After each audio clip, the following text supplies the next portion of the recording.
안녕하십니까? 한국보건산업진흥원 제약바이오글로벌팀 상임 컨설턴트 김윤빈입니다. 올해 4월부터 진흥원에서 해외 제약 전문가로 활동하게 되었는데요. 오늘은 제가 진행하는 첫 온라인 세미나로서 파트너 개발 및 딜을 위한 초기 단계에서 준비를 해야 하거나 알아두어야 할 것들, 그리고 파트너링을 위한 대화 초반에 주요하게 사용되는 자료 및 계약서에 대한 내용을 말씀드리려 합니다. 또한 오늘 세미나의 주요한 목적으로서 여러분이 파트너를 발굴하시고 기술 수출 딜의 과정을 진행하는데 제가 자문위원으로서 어떤 내용에 도움을 드릴 수 있을지에 대해 말씀드리려 합니다. 온라인 세미나 외에 회사의 특정 기술, 사업, 딜에 대한 논의는 1:1 자문을 요청하여서 진행할 수 있습니다.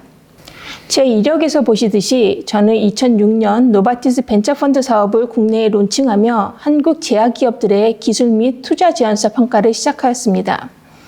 이후 10년간 싱가포르 소재 노바티스 열대병 연구소에서 파트너십 업무를 하고 다시 2018년부터 작년 말까지 보건복지부와 한국제약기업 그리고 미국 게이츠재단 간의 민관협력재단인 글로벌 헬스기술연구기금의 대표로서 한국 기업의 기술 투자 평가를 다시 참여할 기회가 있었습니다.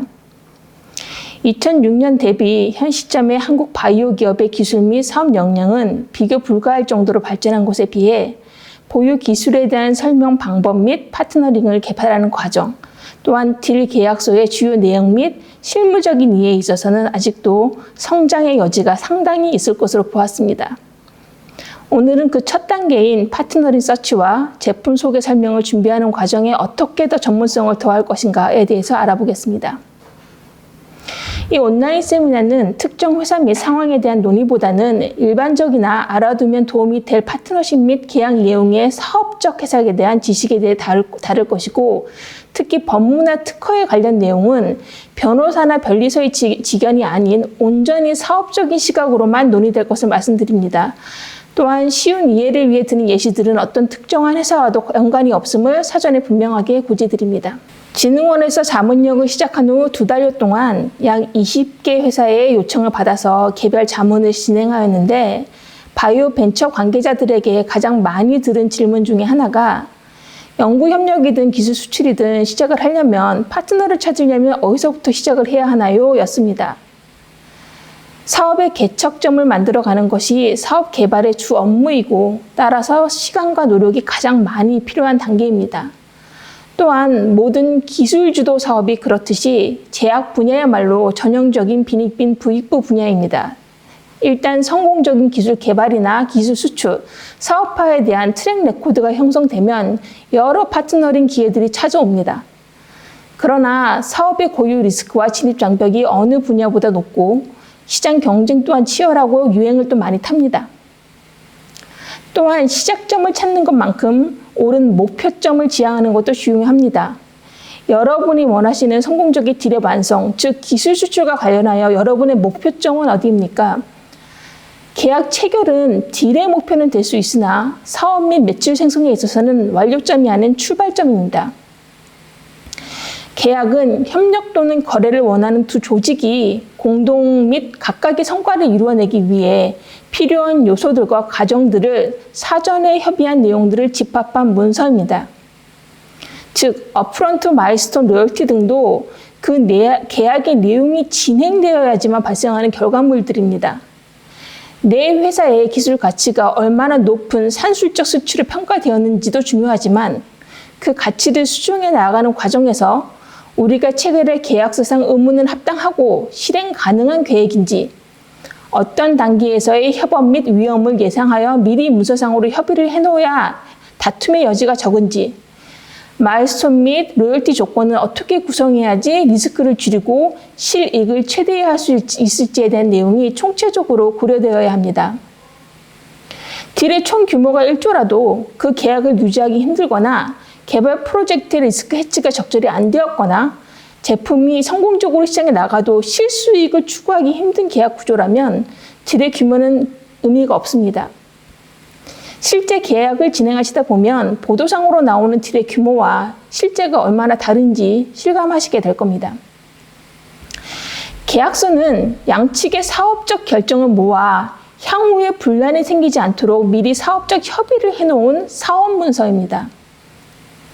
계약서라고 하면은 법무의 일이라고만 생각하시는 분들도 계신데, 법무는 회사의 결정사항이나 협의 내용이 법적 강제력이 있는 문서에 명확하게 작성이 되었는지, 그 내용에 법률적 하자는 없는지, 또는 발생 가능한 법률적 문제가 문서상 대비되었는지를 검토하는 업무 영역입니다. 즉, 법률 계약서의 집행자이며 사업 결정에 책임이 있는 주체가 계약서 내용을 잘 이해하고 주도해야 합니다. 또한 계약은 체결하는 것도 힘들지만 일단 체결된 내용을 유지하는 것이 더 어렵고 장기적이며 인내심이 필요한 과정이고, 이미 체결된 계약의 주요 조항을 변경하는 것은 계약 관계 자체를 위험에 빠뜨릴 수 있습니다. 즉, 최초 계약 체결 시부터 프로젝트의 개발 실패 이외에 계약 유지에 중대한 영향을 미칠 수 있는 사안들에 대해 완벽히 이해한 상태에서 진행하여야 하고, 계약 당시의 불확실성이 너무 큰 부분에 대해서는 추가 논의의 여지를 계약서상 미리 설계해 두는 것도 중요합니다. 하지만 현실적으로 연구를 하거나 사업을 하시는 분들이 법률 계약서를 온전히 이해하시기는 힘들고, 제약 연구나 사업을 근거리에서 경험하지 않은 변호사들도 그 과정이나 잠재 위험 요소에 대해서 능동적으로 제안을 드리기는 어려운 상황입니다. 제가 한국보건산업진흥원의 자문위원으로서 한국 기업들에게 특히 도움을 드리고자 하는 부분은 바로 이러한 제약 개발 및 사업 현실과 법적 계약서 사이의 간극을 줄이고, 계약 내용에 따른 잠재적 리스크를 사업자의 시선에서 알려드려서 실현 가능하고 리스크를 최소화하는 계약을 체결할 수 있도록 조언해 드리는 겁니다.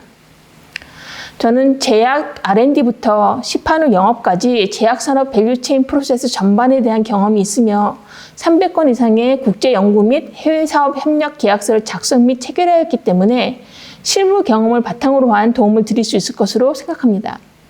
자, 다시 시작점으로 돌아와서 파트너 서치를 여기서 어떻게 해야 할까요?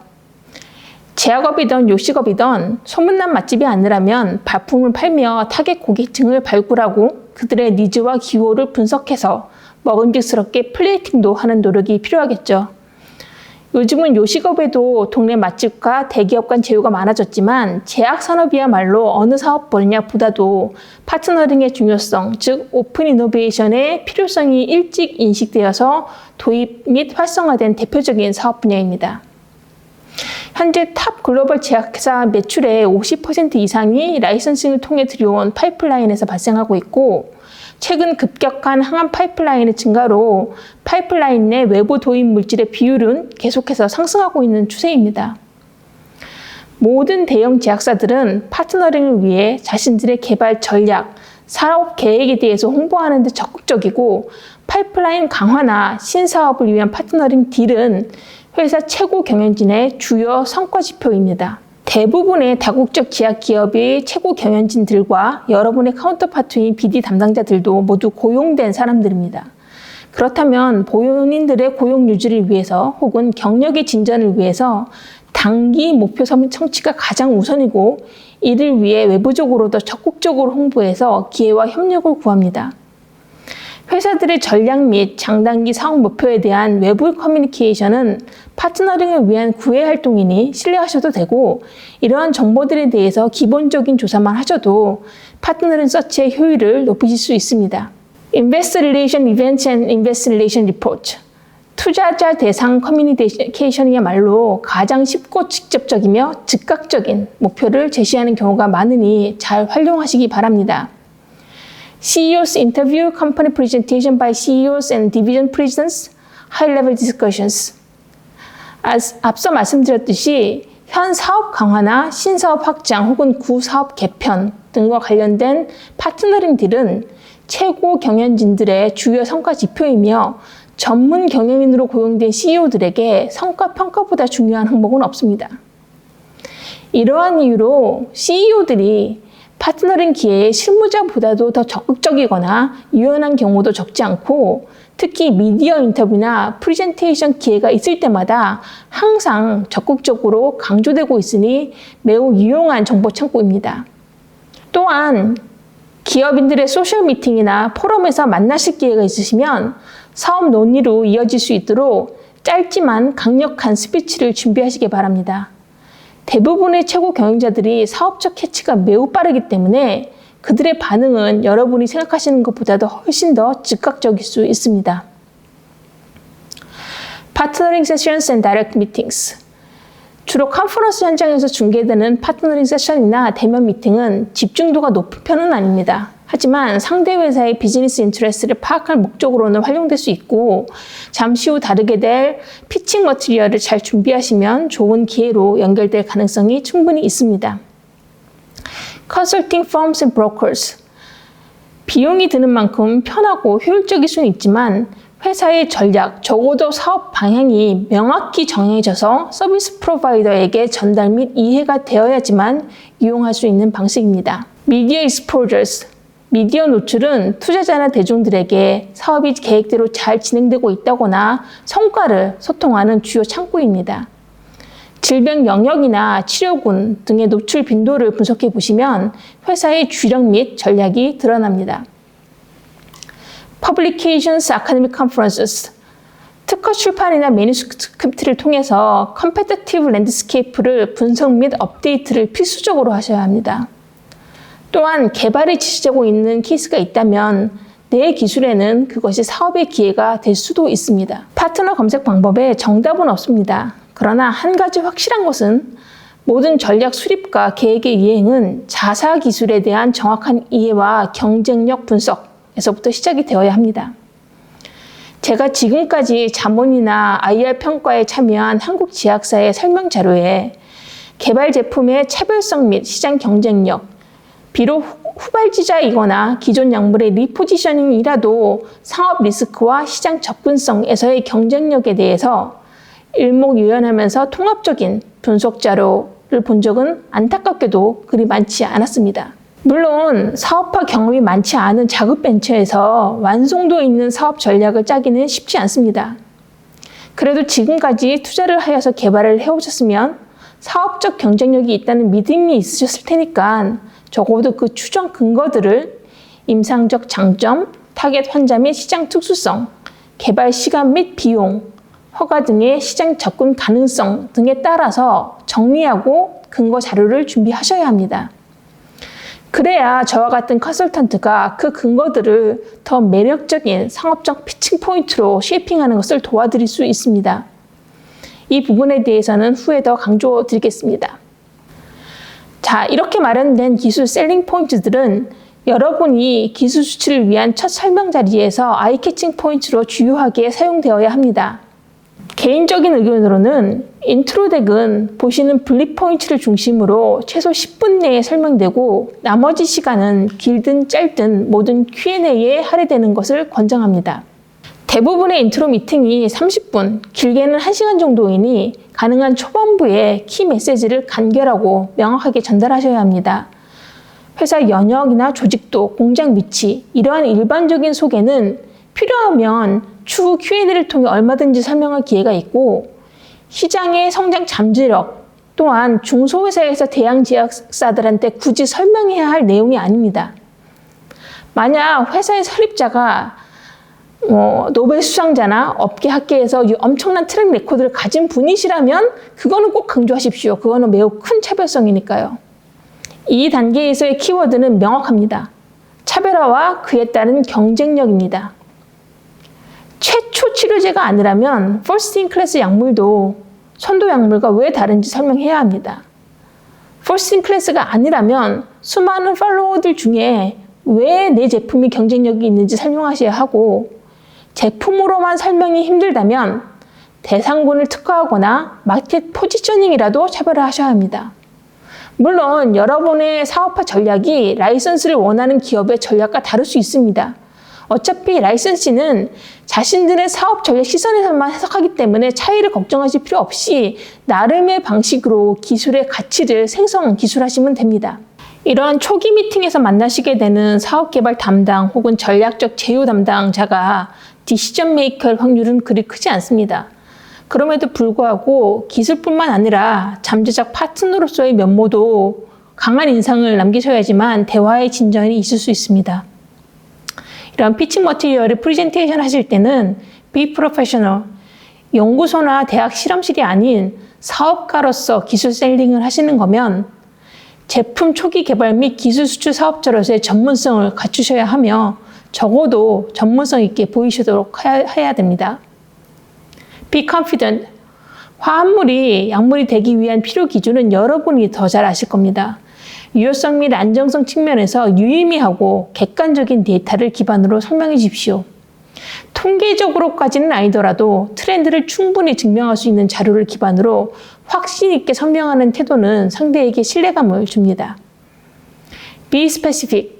본인의 회사가 가장 원하는 파트너링의 방향이 무엇인지 특정해야 합니다. 그래야 상대방도 자기네가 그 방향에 맞출 수 있는지 아니면 조정을 원하는지에 대한 의견을 낼 수 있습니다. 제가 특별히 이 부분을 강조하는 이유는 한국 기업분들 중에 어떤 파트너링 타입든 다 논의 가능하다고 하시는 경우를 많이 봤기 때문입니다. 이런 경우 호의적이나 유연적으로 보이기보다는 자신감이 떨어져 보일 수도 있고 향후 대화의 좌표도 찾기 어렵습니다. Be consistent. 직전에 말했듯이 본인들이 원하는 것을 정확하게 기술하고 같은 선상에서 대화가 진행되어야 합니다. 스페시픽이 기준선을 잡아주는 거라면 컨시스턴트는 바로 그 기준선의 진화입니다. 또한 상대 회사에 대한 보이스는 일관되어야 합니다. 담당자와 대표가 서로 일치된 메시지를 내지 못하면 상대는 혼란스러워하며 사업 담당자에 대한 신뢰도를 떨어뜨립니다. Trustworthy. 마지막으로 앞서 말한 요소들을 통틀어서 신뢰성 있는 모습을 보여줘야 합니다. 처음 만난 자리에서 신뢰를 쌓을 수는 없겠지만 처음 받은 인상은 상당히 중요합니다. 여러분을 만나러 온 개발 담당자들은 조언들의 기회를 찾으러 온 사람들이고 그 담당자들이 이 기회를 그들 내부에서 애드보케이트하고 진행하기 위해선 기술뿐만 아니라 잠재 파트너에 대한 좋은 인상도 모티베이션으로 활용합니다. 특히 아직 괄목할 만한 트랙 레코드나 브랜드 로열티가 없는 경우에는 더더욱 대화의 초기 단계에서부터 입증해 나가야 하는 중요한 행위 항목입니다. 이렇게 소개를 목적으로 한 회의 때는 가능한 한 Q&A에 시간을 많이 할애하고 예상 답변을 모두 백업 슬라이드로 준비해 가시길 바랍니다. 밀당의 기술이 있으시다면 이 단계에서 가장 많이 활용하십시오. 카운터파티의 질문은 우리 기술에 대한 이해도와 관심을 알아볼 수 있는 척도이고 또한 그들의 주요 고려사항이 뭔지에 대해서 주요하게 힌트를 얻을 수 있는 기회입니다. 파트너링 미팅이 거듭될수록 그 경험을 바탕으로 여러분의 차별화 전략 및 대화의 기술도 고도화되어 가는 것을 스스로 발견하실 겁니다. 내 기술의 내용과 장점에 대해서만큼은 최고의 전문가가 되시고 그 전문성에 기인한 자신감으로 비즈니스 논의에 임하시길 바랍니다. 여러분에게 기술과 사업에 대한 당위성이 없으면 그 누구도 확진시킬 수 없습니다. 추가적으로 인트로 덱에서 가장 빈번하게 범하는 실수 중에 하나가 Non-confidential information인데 슬라이드에는 다 confidential이라고 표시되어 있는 경우입니다. 이런 종류의 자료를 수없이 많이 받는 담당자 입장에서는 기밀 규약이 동의되지 않은 내용에 대해서는 자신과 회사를 보호하기 위해서 즉각적으로 삭제하고 스트릭트한 회사의 경우에는 이메일뿐만 아니라 서버에서까지 삭제된 것을 상대방에게 공지하는 경우도 있습니다. 기밀 규약이 사전 동의되지 않은 정보는 오염입니다. 또한 confidential이라고 표기해놓고 실상 그렇지 않다고 대응하는 것은 매우 unprofessional해 보일 수 있는 사안이니 주의하시기 바랍니다. 자, 성공적인 인트로 미팅을 했다면 그 다음 공개되지 않은 데이터를 기반으로 좀 더 평가하기 위해서 또는 회사 간 대화의 공개를 방지하기 위해서 Non-disclosure agreement를 체결하시게 되는 진행이 일반적입니다.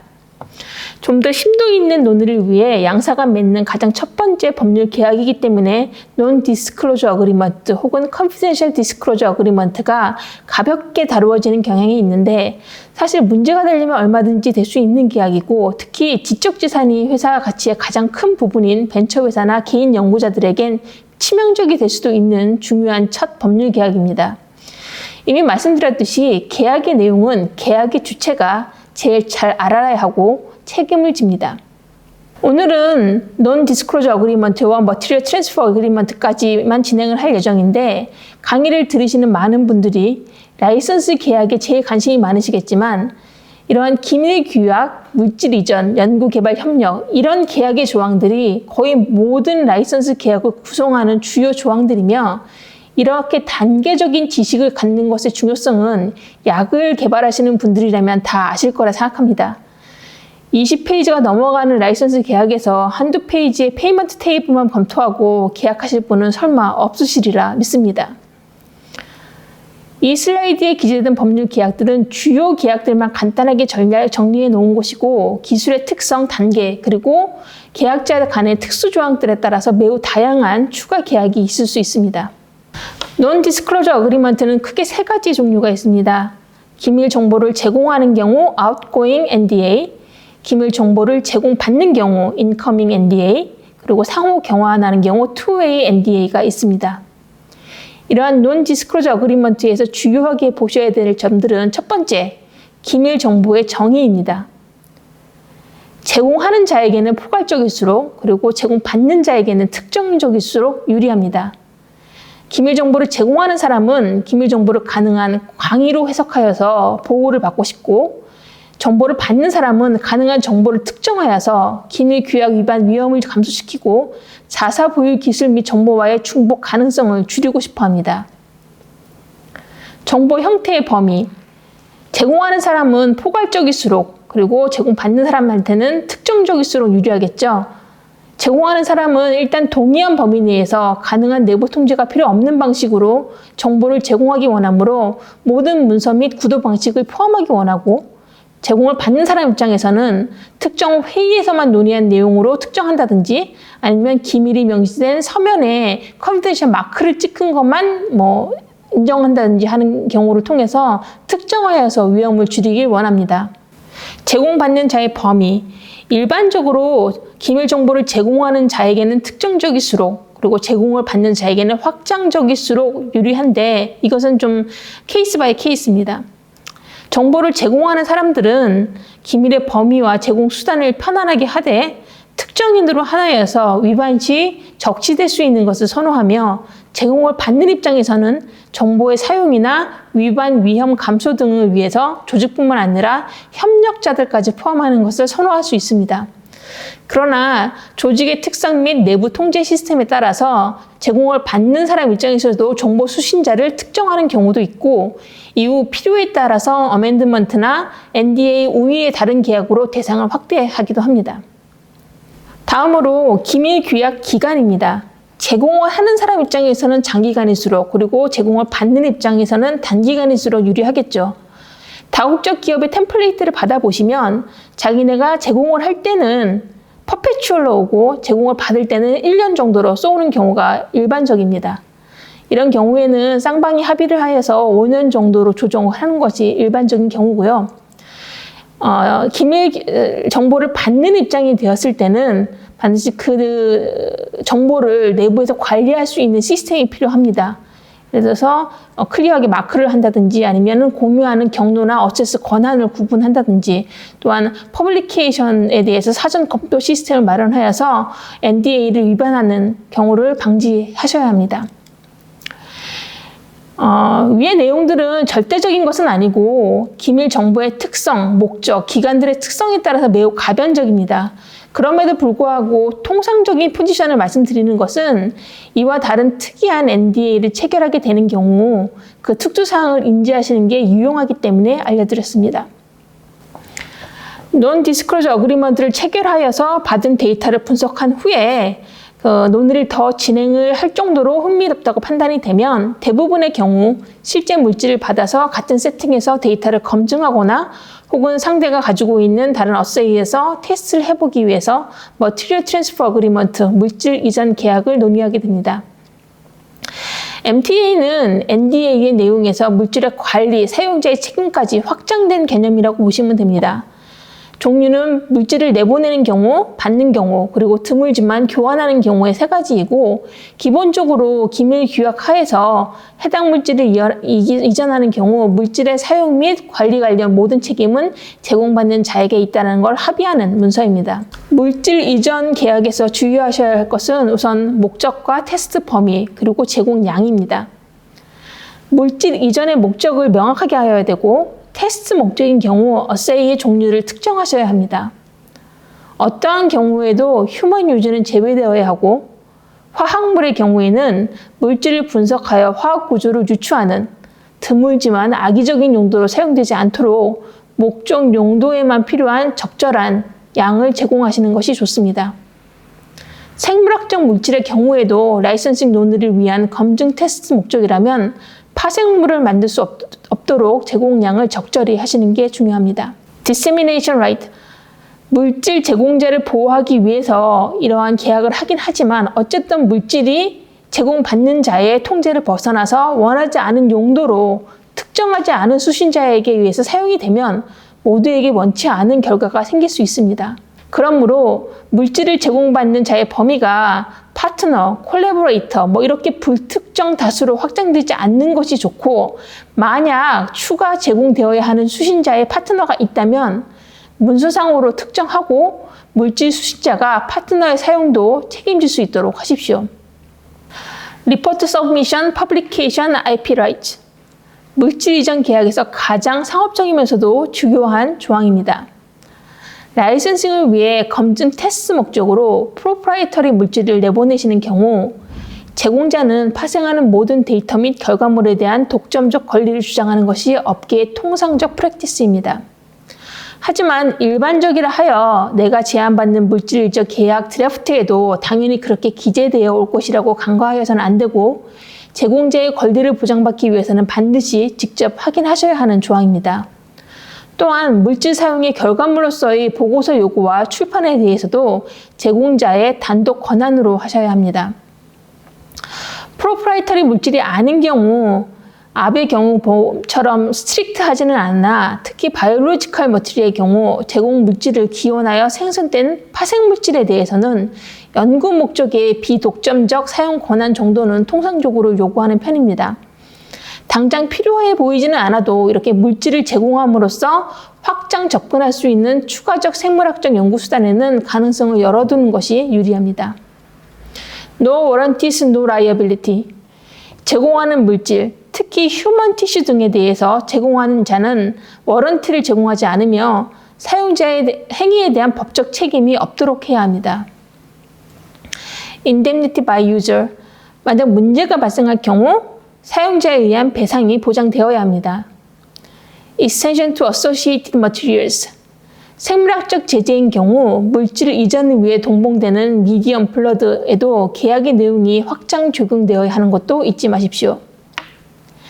NDA든 MTA든 기본 리서치 프랙티스 및 에틱스와 연관되어서 문제가 발생하는 경우 파트너로서의 자질에 의문이 생길 수 있는 부분이니 유의하셔야 되고 상대적으로 단순하더라도 연구개발 초기에 많이 체결하는 계약서들이기 때문에 그 영향은 더욱 확장적일 수 있겠습니다. 특히 사내 법무팀이 없는 소규모의 기업들에게 추천드리고 싶은 것은 가장 유리하면서도 강력한 NDA와 MTA 템플레이트를 미리 마련하여서 사용하는 것이 매우 효율적이고 경제적이라는 겁니다. 대부분 다국적 기업과 논의하실 때 자체 템플레이트가 없어서 상대의 드래프트를 받아서 진행하시는 경우가 많은데 물질이나 기밀 정보를 제공하는 자가 가장 유리한 내용에서부터 논의를 시작하는 것이 좋으며 만약 변경이 발생하는 경우 변경된 부분에 대해서만 사업 결정을 내리거나 법무팀의 추가 검토를 받으면 더 신속하게 진행될 수 있다는 겁니다. 또한 이렇게 자체 템플레이트를 쓰는 것은 치명적인 실수를 방지할 수 있는 좋은 방법입니다. 오늘은 여기까지 말씀드리고 다음 세미나에서는 혹시 본 강의에 대한 질문이 들어오면 Q&A를 하고 기술 수출 딜플로우의 후단계 및 관련 계약서들에 대해서도 살펴보도록 하겠습니다. 본 강의에 대한 질문이나 1:1 자문 요청을 원하시는 경우 이메일이나 신청 링크를 통하여 주십시오. 자문 장소는 오송이나 서울 사무소 중에 택해서 신청하실 수 있고 7월 6일부터 8일까지 제주에서 개최되는 인터비즈 바이오 파트너링 앤 투자 포럼 중에 현장 자문도 계획 중이니 같은 경로로 신청하시면 됩니다. 제 세미나의 내용이 경험이 많은 분들께는 너무 기초 강의일 수 있습니다. 그러나 제가 초년생일 때 홀로 시행착오를 겪으며 배웠던 내용들을 지금의 젊은 인재들과 공유하면 더 빨리 성장하여 국내 제약산업에 기여할 수 있지 않을까 하는 소망을 해봅니다. 또한 서두에 말씀드렸듯이 중요 계약을 앞두고 있는데 그 내용이 내가 하고 있는 사업 또는 기술과 잘 연계가 안 돼서 이해가 되지 않는다든지 하시면 1:1 자문을 통하여 리스크 요소를 함께 검토하시는 것도 성공적인 비즈니스를 위해 필요한 노력이 아닐까 합니다. 여기서 마치겠으며 오늘도 성공적인 하루 되시길 바라겠습니다.